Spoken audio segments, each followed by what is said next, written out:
Okay, good morning, everyone, and welcome to Business at Breakfast, State of the Region. First, I would like to thank our program sponsors this morning. Without them, we would not be able to offer this program at no cost to all of our attendees. So thank you to Pittsylvania County and the City of Danville. We also would like to thank our innovation partners. This is a group of our members that invest in the mission of the Chamber, and without them, we would not be able to do the work that we do. We also have a set of media partners that help us share the good stories that come out of our region. We have a few upcoming events. Tomorrow morning, we have the Pittsylvania County Public Forum. We will be live streaming that on Facebook as well. We have We Lead, the Competence Likability Dilemma on September 29th at 4 on Zoom. And then we have the Candidate Forum on October 13th. And the Chamber Classic Golf Tournament coming up on October 22nd, and we're still accepting teams and sponsorships for that. All right, I would like to welcome the Chairman of the Pittsylvania County Board of Supervisors, Bob Warren. Good morning. Good morning. We are happy to have everyone here, and I had the good pleasure of being with my good friend and Mayor of the City of Danville, Alonzo Jones. And of course, you know that Mr. Smitherman, County Administrator, and Mr. Larkin, City Manager, will be participating this morning. I've been given the opportunity to open the meeting and offer some comments about our region and where we are right now as a region. I take great pride in saying that even though we've faced some significant challenges the last couple of years with COVID-19, we're all aware of that. Under the leadership and guidance of both Mr. Larkin and Mr. Smitherman, we took the opportunity to seize these as a chance to rise to the occasion versus sit back and do nothing. I think it's very interesting when you look over the last several years that from an economic development perspective, there's been over $900 million of capital investment and over 2,800 new jobs created in our region. I think that's significant when you realize what's been going on, and it certainly puts our region out in the forefront within the state of Virginia. I also think it's very important to realize that the Dan River District is absolutely the most successful district in the county, with the Ringgold Industrial Park only having 2 sites left for development.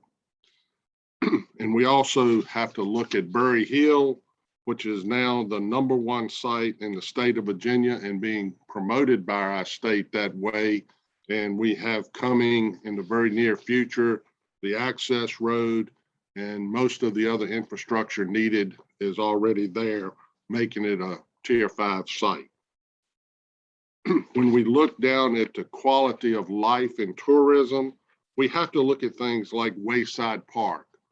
And been fortunate enough to follow a lot of those comments on social media about the folks that are coming in and enjoying Wayside Park and the upgrades that exist there. I certainly also see a lot of positive comments about our Dan River District and everything the city has done there to make that a very interesting site to visit. And they continue to upgrade there and have done an outstanding job. And recently, from a tourism perspective, we just pulled off the largest event in the history of this region with the Blue Ridge Rock Fest, which had an estimated 40,000 participants over a 4-day period, which was significant for our region, both in exposure for the positives of the region, but also in the economic windfalls for both localities, the city and the county. We're very excited about that. Our education system continues to meet high standards even through COVID-19, but we also have to realize that there is significant capital investment needs within our school system. And most of you are aware there's a 1% sales tax that will be on the ballot this year. I certainly, as everyone knows, have advocated for the 1% sales tax because it gives us an opportunity for everyone to participate in the funding of those capital needs, not just putting it on property and real estate owners. And it also gives those folks opportunities like the 40,000 that came in for the Blue Ridge Rock Festival to participate in our infrastructure in our schools. So I like spreading it around a lot. So that's why I've advocated for that. The financial future looks very positive for both localities. Pittsylvania County has reduced its debt by $55 million over the last several years. We no longer neglect paying on the principal of our debt. The city is certainly in sound financial positions as they have continued to have economic development within the city, along with having their own utility company. The county, we're looking for other sources of revenue so that all the burden no longer falls on property owners. An example of that would be the mills tax, which we just raised. And again, that goes along with the sales tax and occupancy tax.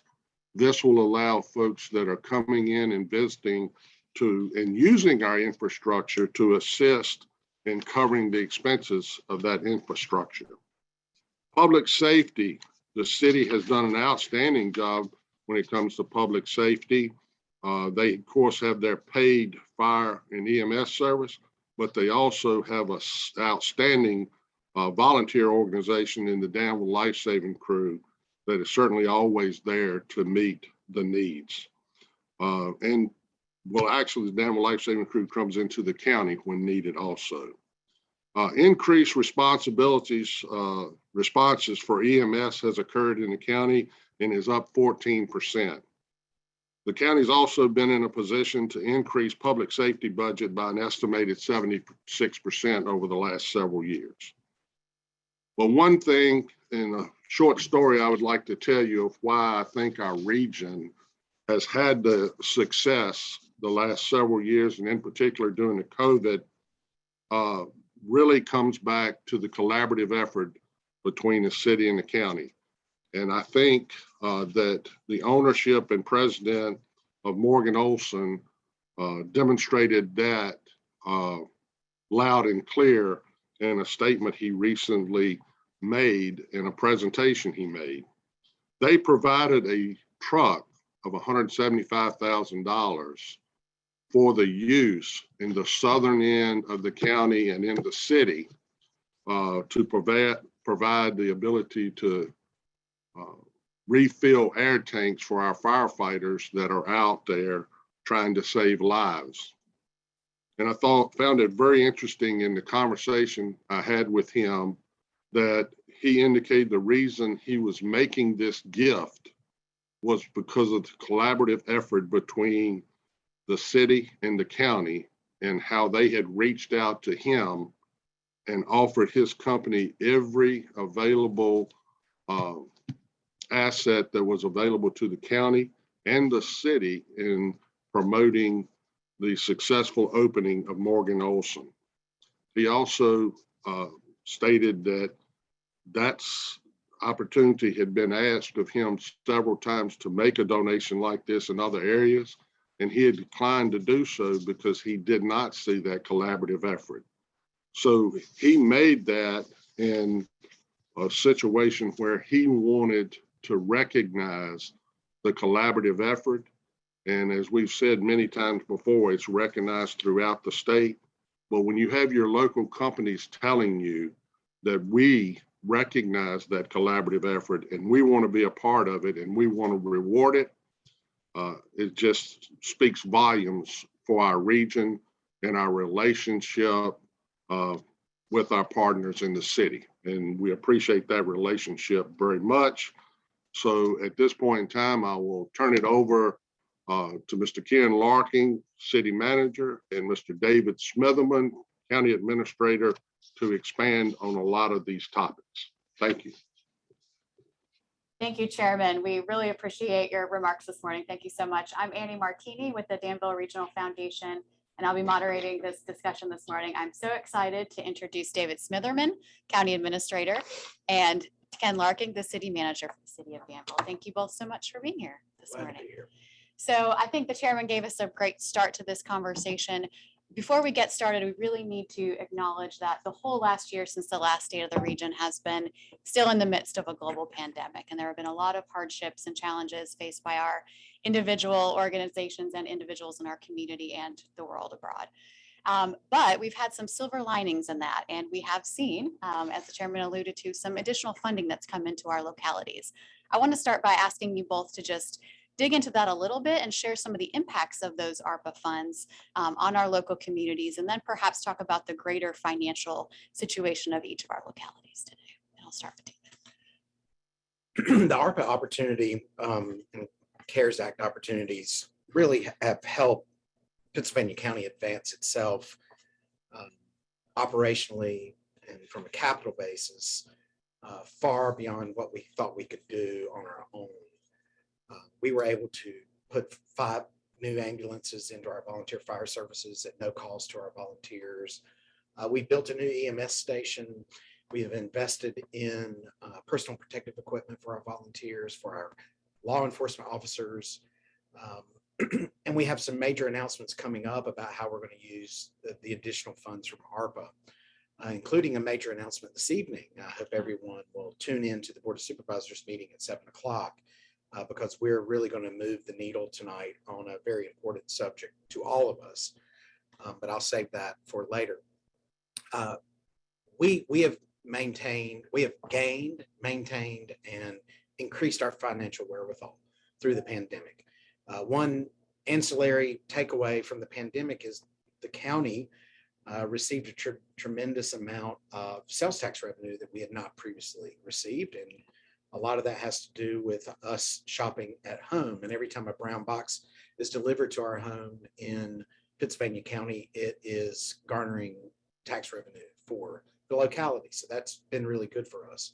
We are much more financially solvent today than we were before the pandemic.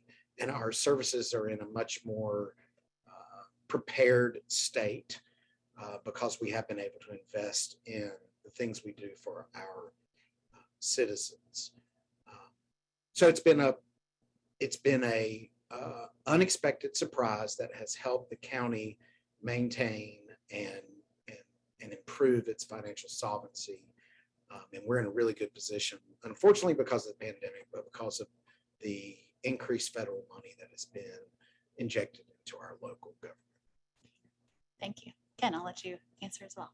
So when the pandemic began, we were, like everyone, very concerned about how it would impact our ability to continue to serve our citizens. Everyone was expecting revenues to be down and that we wouldn't be able to provide the same level of services that we'd been accustomed to getting. That maybe was true at the beginning, but thankfully that didn't actually continue because of the injection of CARES Act money that not only came to our localities, but also injected money in the pockets of people who then spent it on things, which again helped sales tax for both the city and the county. So as things progressed through the pandemic, we happened to notice that our sales tax revenue was increasing versus previous years. And indeed, we've had sales tax records in collection over the past several months. Part of that probably has to do with the fact that the state finally allowed the internet sales tax revenue to be collected and then remitted to the local governments the way it ought to have been done from the beginning. So that's probably a huge part of it, but it all happened at the same time. So it's really hard to know for sure. The city received in ARP funds about 29 million, or we have actually only received half of it so far. The other half will come next year. So it's a significant amount of revenue. And that's on top of the 10 million in CARES Act money that we received last year. And if you think about the fact that our general fund budget is about 108 million, that represents a significant percentage of what we expect to get in an annual year. So, we focused on a few things. We wanted, of course, respond to the pandemic. We wanted to help people that needed help with their utility bills, with their rent if they needed it, mortgage assistance, things like that. We also wanted to help protect people from a safety perspective. We collaborated with Pennsylvania County, Danville Regional Foundation, the Chamber of Commerce, and the Health Department to create a program that was encouraging people to practice safe hygiene, to be careful, to social distance, to do all the things that are necessary to keep us safe. So, and we continue to encourage people to do that. I want to put in a plug for vaccination. I hope people go ahead and get the vaccine. It's safe, it's effective. Please do that. But back to the question you asked. So what we wanted to do when we were strategizing how to use the new funds, thankfully, last year, we went through a process called the Investing in Danville process, which was actually set up to look at what would the city do with potential new revenues when the casino opened. But it was a lengthy process, very citizen driven, lots of surveys. We got a lot of great information actually that was used during the council retreat to develop their goals for the upcoming year. But it provided a lot of information about how we can use funds, new funds in general, to be more sustainable, to promote better opportunities for people. So our focus is on this resulted in economic development. We're going to spend a significant amount on economic development with a focus on helping historically disadvantaged populations so that we can have opportunity for all. It's great when things are great and everybody has an opportunity to participate in the economy. But if you can build resiliency while things are good, then when things turn bad, then those who are historically disadvantaged by downturns might be more resilient and be able to persevere through that in a better way. So we want to help people, lift people up in that way. Housing is another huge issue that we feel like we need to focus on. Now, there's a lot of older homes in Danville. They're not energy efficient. They may be affordable, but they're not safe. And so we want to have safe and affordable housing for all income levels. And so we're focusing on housing as well. Public safety, of course, is another big component of what we're doing. It's allowed by the regulations, and we've got a significant amount of dollars in various areas of public safety, from the Danville Life Saving Crew to the police department into our emergency response. Also sanitation and cleanliness is important. We're all learning that. We're also focusing on helping homelessness population.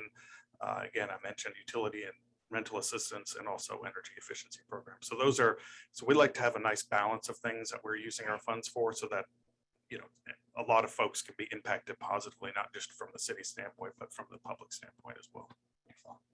Well, building on that, there have been a lot of exciting economic development announcements that have happened over the last year. And there have also been some planning processes that have started that look promising for significant impact coming up in the years to come. So could you talk a little bit about what are the highlights of those economic development announcements or planning processes that you'd like to mention? And I'll start this time with you, Ken. All right, great. Chairman Warren mentioned the numbers of new jobs that have been announced, and I'll just reiterate what he said earlier, but over 2,000 new jobs in our region and 875 million in investment over the past year have been announced. That's, of course, it includes the casino, the Caesars Resort among that. We officially counted that in November when the voters voted to approve that. In addition to that, in our River District, we've had 350 new and announced apartments added to our stock, which is great for housing, and 16 new businesses representing 90 million in capital investment. So, we've obviously seen a lot of success. David and I participated in a meeting with a high-level state official that was just remarking about how in the country, when a small kind of community like ours, a smallish community, medium-sized community, can have one announcement within a year, that's like an outstanding thing to happen. But we've had multiple announcements of large sizes. So this community has a lot of reasons to be proud of its economic development efforts. What's going to happen though is that we'll have new challenges with this growth, Right. and the challenge will be housing in most cases, I think, and that's something that large growth areas are constantly dealing with. I do like to say that Danville was a city of 54,000 people at one point, so we have the built-in infrastructure to handle more people, which is great. But unfortunately, over the past decade, a lot of the housing has deteriorated to a point where it's not really what people were looking for. So we're going to have to work on trying to improve the housing conditions throughout the city, and also add new stock that people are looking for right now, because people, what people were looking for in the 80s and 90s isn't what people are looking for in the 2020s and probably beyond. So that's a significant challenge. Another challenge / opportunity that we're working on with the casino resort coming in 2023, the city wanted to be proactive with tourism. We already are a tourism destination in a lot of ways. People don't realize that. If you think about the 2 racetracks on either side of Danville, and the things that are going on in Pittsylvania County at the Ag Center, the Smith Mountain Lake, ag tourism is a huge thing that people enjoy. So there's a lot of tourism assets in our region, and we decided we want to be proactive in promoting our existing tourism assets, but also to be ready for when we have millions of new visitors coming into our community. So our city council approved adding a tourism manager position to our economic development department. And we've partnered with the county, where we are the designated marketing organization of our region. And we plan to work closely with the county to promote everything that's in our communities, because we don't really know how long the casino is going to last. We don't know what competition is going to look like in the future with North Carolina potentially doing something like that. So we want to catch lightning in a bottle and then build new tourism assets and promote what we got, so that we can have a sustainable tourism economy in our area. I'll turn it over to David. What are some of the highlights for you building on that? I think we're to a place in our economic development program that we're really starting to think strategically about what happens when we land the Tyson, the Morgan Olson, and all these other companies that have come and changed the fabric of our employment base. And Ken alluded to, and I'll just tease a little more, a small group of folks that were appointed by our 2 governing bodies. We're in our fledgling stages called the Partnership for Community Prosperity, and there'll be more conversation about that in the future. But we are talking about what happens when we get the big thing at the mega park. What are the things that change in the fabric of our community? How do we adapt to newcomers coming to our community? So those are, some of the fun things we're getting to talk about now, because of the success that Ken alluded to and that Chairman Warren well laid out. What we've learned is, which we knew, is that we've got one of the top economic development programs in the Commonwealth, and it's recognized that way by many, including the top professionals at the state level. So we're having incredible success right now. There's more success going to happen this year. The question becomes, how do we adapt? And, we have to lean into our strengths. In the county's case, that is leaning into our extremely excellent public school system, leaning into our agritourism, our recreational opportunities, our housing opportunities. We think we have a lot to offer, and I think others are starting to catch that too. Ken mentioned briefly the Old Dominion Agriculture Center, which has become a focal point of the county's economy. There's a lot of people that discover Pittsylvania County because of the Ag Center, and we want to lean into that going forward, and are looking for ways to work better with that organization. We have housing challenges too. There hasn't been a new subdivision platted and constructed in the county since the 90s. We have pent up demand, and we're seeing it in our reassessment figures in the market. We're seeing great increases in our values, which means that we have opportunity to build new and exciting houses for families as they relocate to our community through economic development. It's an interesting conversation because we're both having it, but we're having it from 2 different perspectives. And I think the community at large it's important that they recognize that housing is a challenge in our economic development program. And having adequate housing, not only workforce housing, but housing for executives, housing for families, is becoming a top concern, not only in the city, but outside of the county also. We are blown away by the success of our program led by Corey and Matt and Linda, and The volume of activity during COVID has been, I think, one of the most surprising things. Has not slowed down one bit. It has increased. The volume, the pace, and the size of the projects have all gotten bigger and faster and better over the last 12 months. And we don't really see a slowdown there for at least another 6, 9, maybe even 12 months. So Wow. the community is very well positioned. We are, Ken and I and Bob and Alonzo are grateful for all the decisions that were made 15 and 20 years ago that positioned us in this place. Our job is to make sure that 15 years from now, people are thanking us for the decisions we've made. And I think both boards and the Daniel Pennsylvania RIFA are all making really good decisions around our economic development ecosystem right now.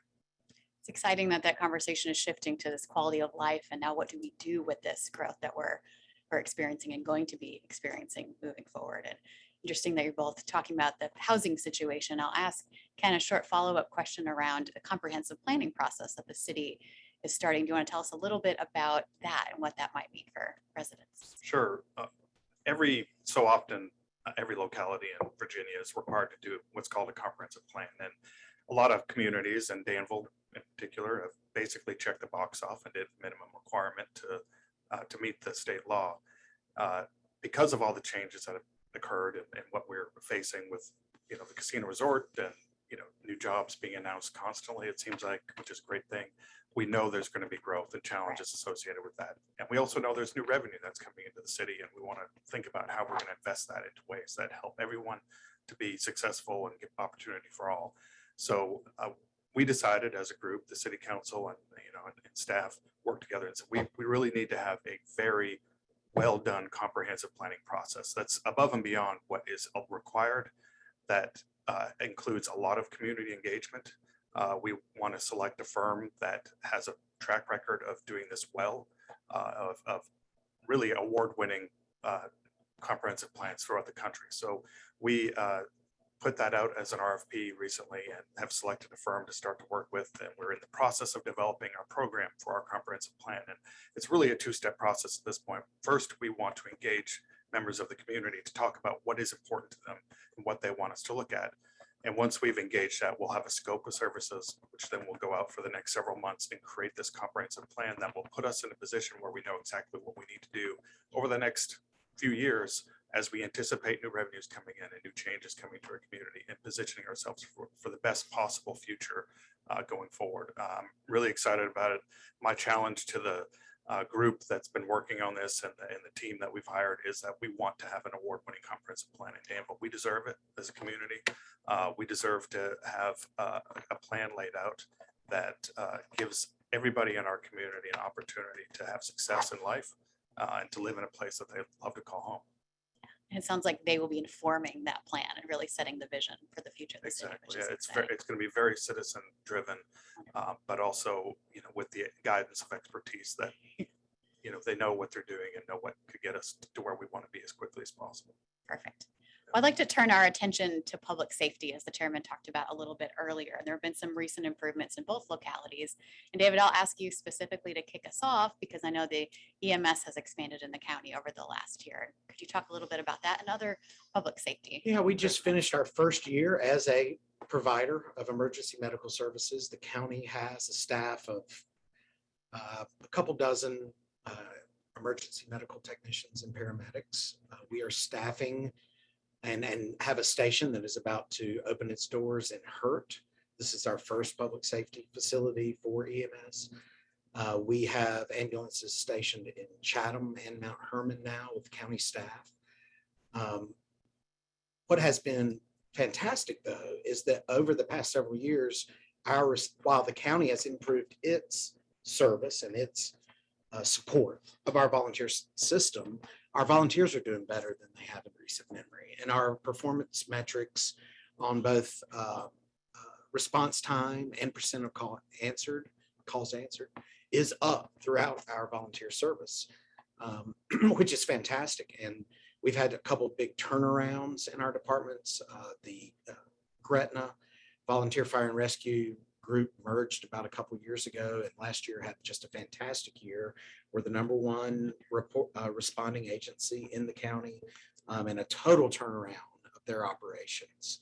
And it shows the power of what folks can do when they get around a community calls and put energy into it. And Gretna's an example of that is Cascade, which reformulated its service about a year ago and have stood up a new EMS program, and are doing a super job.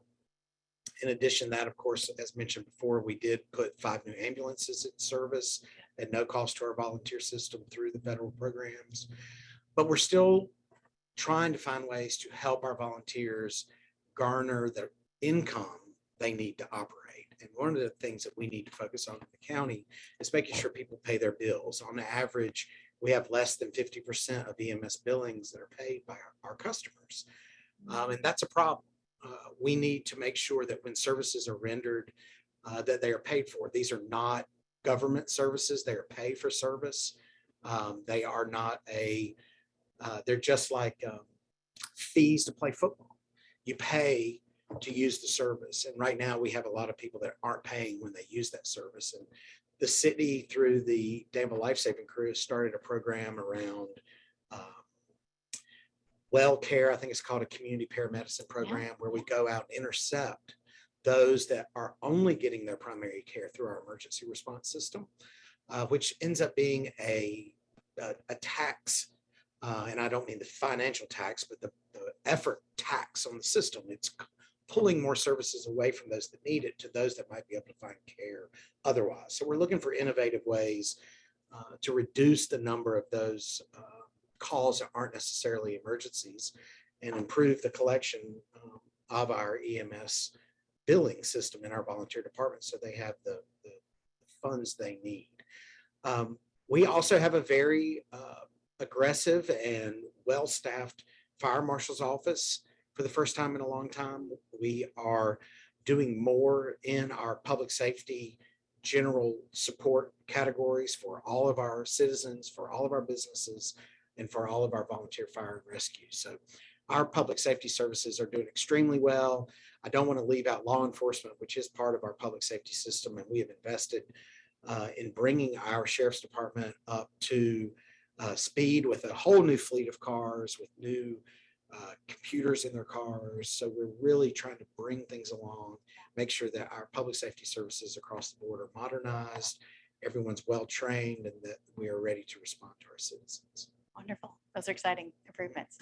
Ken, any highlights from public safety over the last year? Absolutely. I'm very proud of all of our public safety components. And, of course, the Danville Life Saving Crew does a great job as a volunteer organization, serving the needs of our community through ambulance services, but the fire department as well. They're a lot of times an initial first response, and they triage and they help get people ready to be helped by the ambulance. They're an ISO 1 certified fire department and internationally accredited, which is no joke. I mean, hardly anybody is both ISO 1 and internationally accredited. So we got a lot of reasons to be proud of the work of our fire department. They do an outstanding job, very professionally run. We were glad about a little over a year ago to be able to bring in a new fire chief, Dave Coffey, who's been doing some great things, improving upon even those certifications and recognitions. Also, with regard to public safety, we've over the past few years, and it was mentioned earlier that our crime statistics have gone down quite a bit over the past few years. And the work of our police department, our police chief, in focusing on community policing and neighborhood-oriented policing has really made a difference in our community, not only from a prevention standpoint and trying to be involved in the community, understand what's happening to avoid problems, but also when, unfortunately, those problems do happen. And when you're in a city, you have a lot of people together, you're going to have conflicts on occasion, so you have to deal with that.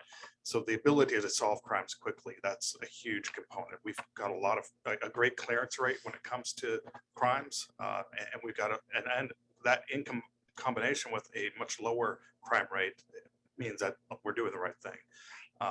In addition to that, several years ago, we hired a gang prevention coordinator, and we've been focusing on intervention and prevention efforts, which I believe has played a great part in our success.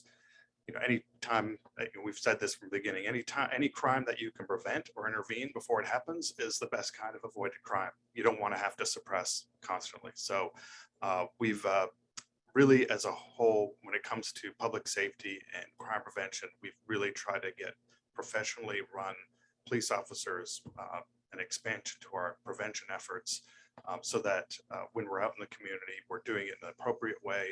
We're meeting the needs of our citizens who really do want to have a solid professional police department when necessary. Hopefully it doesn't happen, but when it's needed, they want to have somebody who's there to help them through that process. And we feel like we have that. Recently, there's been a lot in the world about policing, a lot of controversy, unfortunately, but we believe that if we can have highly professional, trained police officers who understand our community, who go through an enhanced level of training. So they all go through a police academy, but even for our hires, after the police academy is over, we have a 4 to 6 week program where they're immersed in the community, get to understand what's happening in the community, and they're able to really feel connected to what's going on. And that builds trust, and that actually is helpful to the whole crime prevention effort. And the statistics speak for themselves, 35-year low in crime rate. And, we're continuing to move forward, and we're not going to take our foot off the pedal on this effort. It's been a great success for us, and we're just looking forward to continuing that. Awesome. That's very exciting. Let's turn our attention before we do some of the closing questions to education. And it's obviously been a challenging year for those in the education field with online learning and then moving back to in-person. And they've had some challenges, but there's some exciting things on the horizon that could benefit our school systems in both the city and the county. Could you talk a little bit about the funding challenges that our schools face, and then how we might be able to support our school systems to address some of these challenges coming up in the next year? And I'll let either of you start. Whoever wants to I'll jump start in. by saying, and I think Ken will agree, that we appreciate Dr. Hairston and Dr. Jones more than you can imagine. They have the toughest jobs in our community right Yep. now, in my opinion. And I think they're navigating some very difficult waters as well as can be navigated. It is a challenge right now in education just to make sure our children get a good education, but it's also a challenge to fund the capital infrastructure necessary to provide the infrastructure to educate our children. And in Pittsylvania County, we've been a good long while since we've spent any time on our elementary schools. And we have some facilities that are in great need of repair, of expansion, of renovation. And the Board of Supervisors and the Board of Education have consented to allow a referendum this fall, as has the city, to provide a new 1% sales tax to handle the capital needs of our schools. The capital needs of the Pittsylvania County school system add up to about $45 million. Ironically, 1%, an additional 1% on the sales tax rate pulls in about $3.3 million in Pittsylvania County, which is just about exactly what's necessary to service $45 million of debt. Wow. So what we're talking about is being able to handle the infrastructure needs of our school system without putting it on the county books. Right. Excuse me, without using our current revenue stream and diverting our current revenue stream to these new capital needs of our facilities in the school system. What that means is we have enough capacity, if we're able to pass this 1% sales tax, to do other things in the county without raising our real estate rate. Particularly, we need to build a new jail. We have been trying to build a new jail for several years now. We are deep into that process. And we certainly believe within the next 5 years, there will be a new jail in Chatham. However, to pay for that, we have to identify a revenue stream. And if we're able to use some of the money we're paying off our outstanding high school and middle school loans with, and not divert that to additional school needs, we can pay for this jail without new taxes. We think we can go further and pay for the rehabilitation of the Cherry Stone and Roaring Fork Lake dams with the same amount of debt relief that we're paying down through the $55 million we've paid in the last 5 years. We can use that capacity to pay for these other obligations of the county. We need a jail. We need two rehabilitated dams. We have to get a new 911 center. Many people don't know that our 911 center is in a basement of a building that is somewhat subject to flood. Yeah. We have millions of dollars worth of equipment down there, and we need to put that thing in a more secure area and have it built to the wind ratings necessary for a 911 response center. So that also is in our list of things that could be done if we can get this 1% sales tax passed. So all of a sudden, we're talking about tremendously upgraded schools, renovated schools, new facilities, plus new facilities for our court system, for our public safety professionals, for our 2 dams, without raising taxes, except for the 1% sales tax that we hope our voters elect to raise. It's a huge opportunity for us financially. It's a huge opportunity for us operationally to make significant strides without additional burden on our citizens. And that's why we think the 1% sales tax is so important. Great. Thank you, Dave. Anything you want to add, Ken? Sure, I agree with a lot of what David said about the sales tax referendum, but it's, it's the same thing in Danville. When you have a new revenue source, then it actually enables you to continue to do the things you've been doing. In the case of Danville, 1% sales tax would generate $10 million. It's important to keep in mind that this 1% sales tax does not apply to groceries or medicine. It's the same application as the sales tax is in existence now, so you don't have to worry about necessities being impacted by that. But it would generate $10 million, which if we had to do that with our property tax, we'd have to raise our property tax, real estate tax, 42 cents in order to generate the same amount of revenue that the sales tax would generate. So really, it's a choice about, when you acknowledge the fact, and we have acknowledged that the school board has presented with Dr. Hairston a set of needs, capital needs, some decades-old buildings that need upgrading, and with anticipation of new growth and what we want to see in our school system, we've got to upgrade our facilities so that we can meet those needs. And as a city manager or county administrator, every year we're charged with presenting a budget, and there's a menu of services that we provide or that we recommend being provided, and a menu of revenue sources that go to pay for those things. And part of both of our budgets is to fund schools in some way. And a lot of it has to do with capital and those sorts of things. So in my role, my expertise in recommending a budget to the city council and to the public at large, I would say the sales tax is the best way to fund school capital, especially when consider what's the alternative. When you acknowledge that there is a need and there are certain ways to pay for it, the sales tax revenue is the one that makes the most sense. You've got an opportunity to have a lot of people who are coming from out of town, especially over the next several years with the casino, people from all over the country even, that will be spending money and paying sales tax and providing revenue to us so that we can build better schools, which is great for our community. Really, what I've said a lot to a lot of folks is that we've had a lot of success in economic development and public safety and all these other things. But if we can get education fixed, then there really is nothing holding back our region. And so I want to see a great education system. It is the #1 priority as designated by the city council at its recent retreat. We've had those 3 priorities and they've moved education to the top.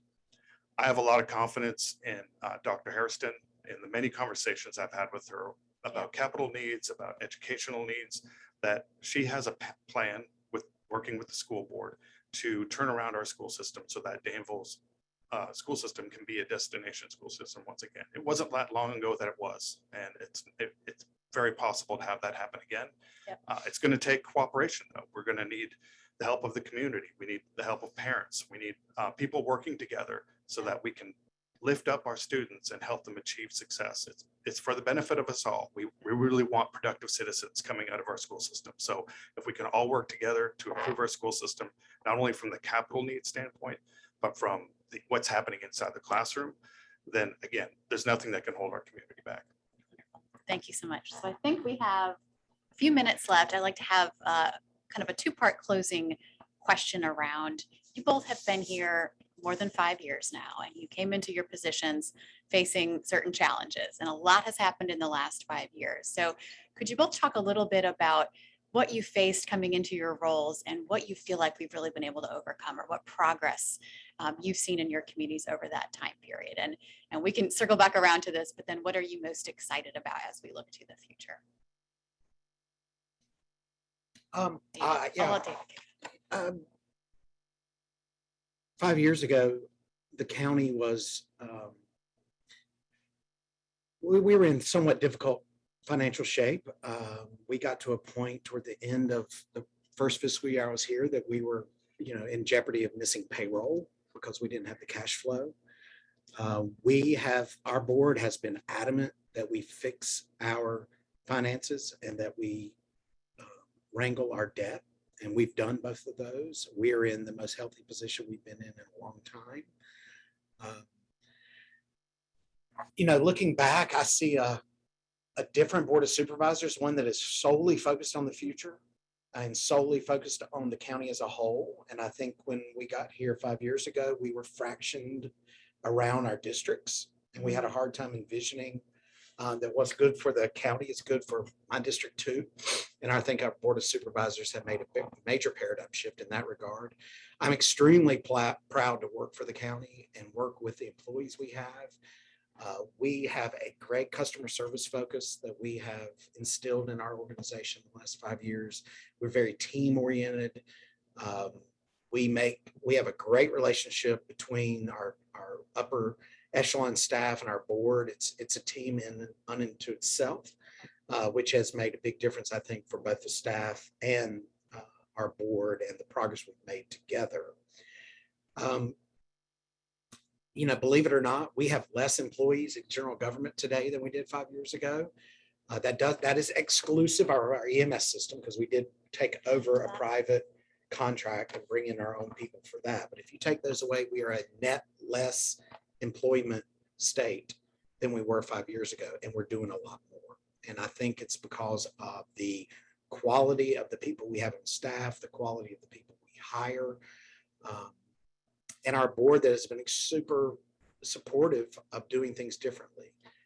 That has been one of the biggest changes, I think, in the organization, is that we were not making decisions out of fear of what may go wrong.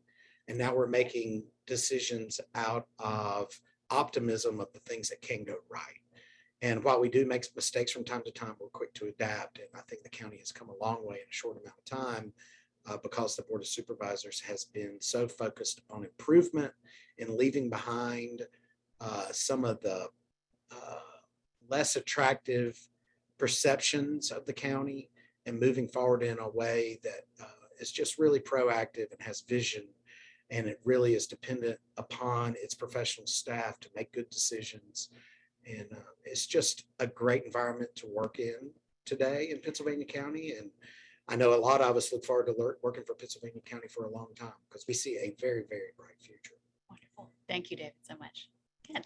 So I know everyone's aware of this, but many years ago, decades ago, when Danville River Mills closed and tobacco declined, the city was faced with some serious challenges. And I'm very thankful, David alluded to it, previous leaders who made decisions that set us up to be where we are now. So, unfortunately, through no fault of anybody really here locally, we faced significant challenges. And we were still in the midst of those challenges 5 years ago, frankly. I mean, we had seen some success, but every year when I was charged with putting together a budget, the revenue was not growing at the pace necessary in order for us to continue the level of services people had expected. And, our core jobs as administrators of local government is to provide government services. And there's a lot of factors that go into that. Of course, you want to have economic success and you want to have growth so that you can fund those services. But when you year after year after year after year continue to have 1% or less than 1%, or maybe even lower than, maybe declining growth, those revenues can't keep up with what you're trying to do. So you get as creative as you can to try to solve problems, to do things more efficiently, to balance your budget, to continue to provide some level of service to our community. And I'm extremely proud that through all that challenge, Danville was able to continue to provide services that people have been accustomed to.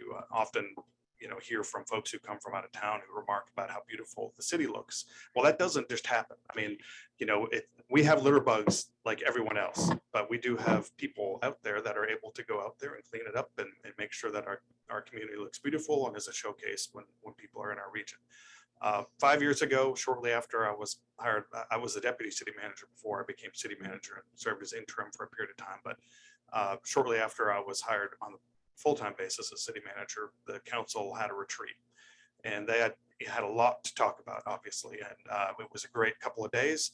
But I was proud of the fact that they were able to narrow their focus to 3 big priorities, and that was public safety, education, and economic development. So those were the 3, and it wasn't, they had an order to it, but it wasn't really identified in any particular order.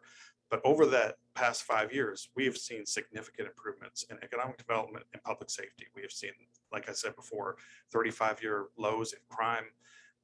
We're for a micropolitan region recognized over and over again for our success in economic development. We are poised to have a lot of growth right now. So we're seeing a lot of economic opportunity, a lot of success in those areas. And like I mentioned before, education is now the #1 priority of City Council. And we know we have challenges there, but like, as I mentioned before, it's going to take everyone coming together.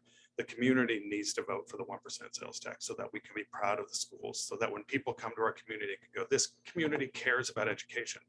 When our prospects come in and they're thinking about employing thousands of people and investing millions, perhaps billions of dollars into our community, they want to know that their employees their children can go to good schools, good quality schools. So they want to see that we're willing to invest in education and that it's important. If we bring in thousands of people into our community, we've got to find a place to have classes, and they've got to be good classes, and they've got to be classrooms where they're preparing the students to take the jobs that we're bringing into our community. So it all interlocks. So it's extremely important that we work on that.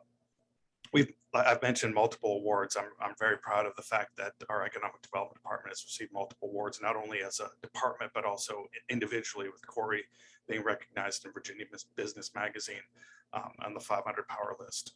And then also with regard to public safety, Robert David, our gang prevention coordinator, has received multiple awards for the efforts that he's been employing here in Danville that has seen a lot of success. And frankly, other areas of the state are looking at Robert, wanting to know, what have you done? How have you had that success? So he's sharing that news with other communities, and we're happy to do that. We want to be a model for success. That points to some great things that are happening.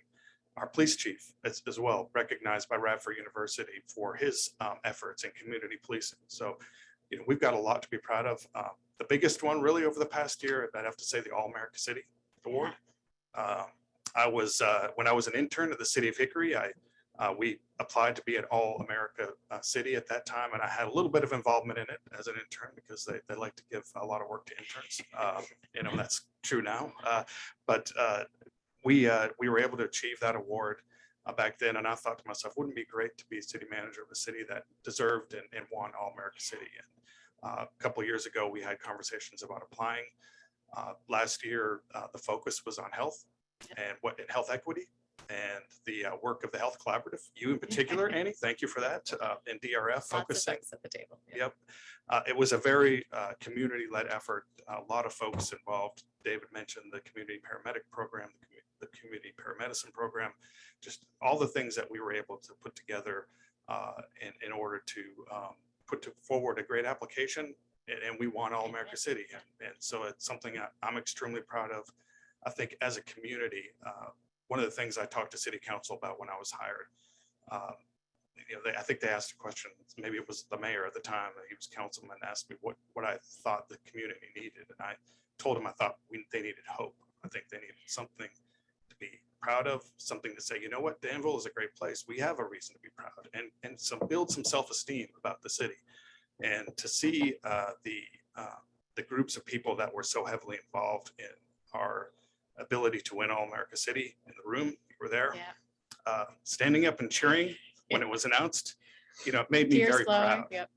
Yeah, I'm kind of getting choked up about it myself right now, but it was a great experience. Everyone really enjoyed it, and they deserved it. It was hard work, and we deserve to be All-America City. And I think we can do it again and again, but we'll pace ourselves a little bit. A little bit of work going into that. But those are some examples of things that I'm very proud of. I'm also, like David said, I'm extremely proud of our city workforce.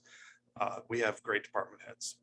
They all care about the job they're doing. They run little companies basically under the umbrella of city government, each focused on a very specific area to help our community and serve our people.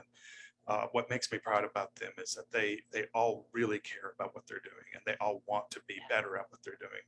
And so to watch them win awards and to be recognized and to be asked by other communities about what they're doing to be successful makes me proud to be a part of it. And just so I feel blessed to be in the position I'm in. I'm blessed with a council that is very supportive of the city, wants to see great things happening. There's very little infighting. That's unusual in politics. I don't know if you've noticed that, but our council works well together. They say it all the time, but they also put in practice what they're doing. And so I'd recognize that I'm blessed to be in the position I'm in, to have such great people to work with. And I look forward to many years of that continuing. See what time we have left. Oh, I think we need to turn it over to the mayor, but any final comments, anything we didn't touch on that you wanted to make sure to mention? Either of you? All right, thank you so much. We appreciate both of your time today. Thank you. And I'd like to turn it back over to Mayor Alonzo Jones with the City of Danville for our closing remarks. Over to you, Mayor. Don't forget to unmute. Thank you so much, Annie. I want to say again, good morning to those who are viewing this morning. Also, thank you to Bob and Ken and David. But a huge thank you to Annie and the members of the Danville, Pittsylvania County Chamber of Commerce. You've heard a lot of information this morning, and we want to thank all of you all who joined today. Just to sum it up, what you've heard this morning is what I believe and what we believe we can all agree is an incredible story that is the result of diligent work of many talented and community-focused individuals, groups, and organizations. As we've said, or you've heard me say it before, if you want to understand the essence of this region, then you need to look no further than this event today. Here today, members of the community have come together to support the very bedrock of Danville and Pittsylvania County. You and your organizations are the ones, day to day, working to improve lives, enrich our culture, and help those in need. This coming together speaks to our understanding that the more we do for each other, the more we do to make this region a great place for the people that live, work, play, worship, and do business here. Let me also take a moment to thank the city and county employees. You've heard me say this before.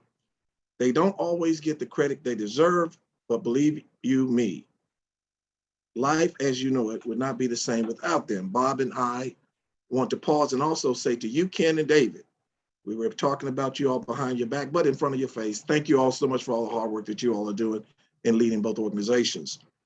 These workers are led by two outstanding individuals, as I just stated, City Manager Ken Larkin and County Administrator David Smitherman. Cannot thank them enough for all that they have done. With COVID-19, they have had to navigate through uncharted waters, as you've heard earlier, now for over 18 months. They have had to make big decisions to keep our region moving forward safely. And if anybody know me, and everybody who does know me, if I was in the public, I would say, let's give them an applause at this time.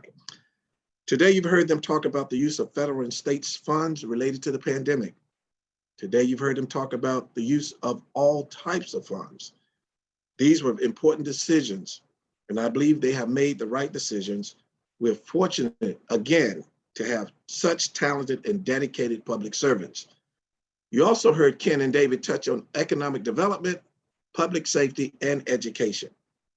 Despite COVID, we all can agree this has been such an amazing year for economic development activity, as you've heard.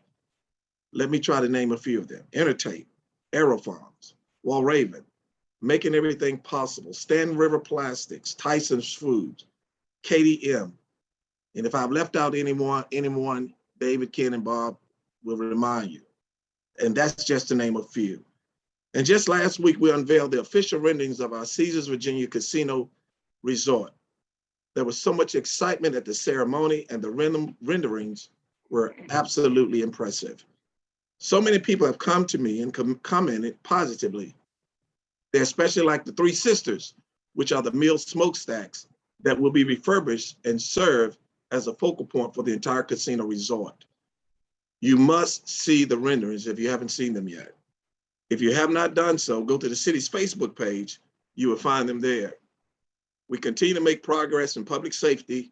David talked about the EMS expansion in the county and how that is having an impact.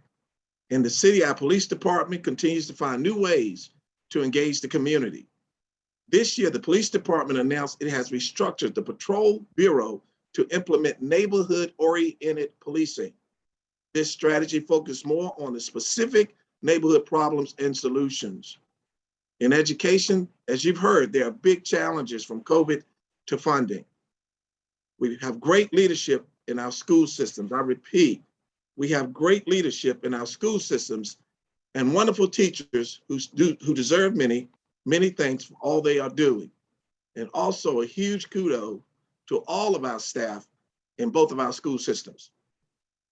I am so thankful that the Chamber of Commerce Board of Directors voted to support the referendums in each locality. You can show your support of our school systems by supporting the upcoming referendums. Once again, this funding is really badly needed. In closing, Bob, thank you. Annie, thank you. Ken and David, thank you. We remain unprecedented in times with COVID, but since our State of the Region a year ago, we have made great strides, as you've heard today. We still have work to do, and this is exactly what we are doing, working for a better future. Again, thank you all so much for joining us today.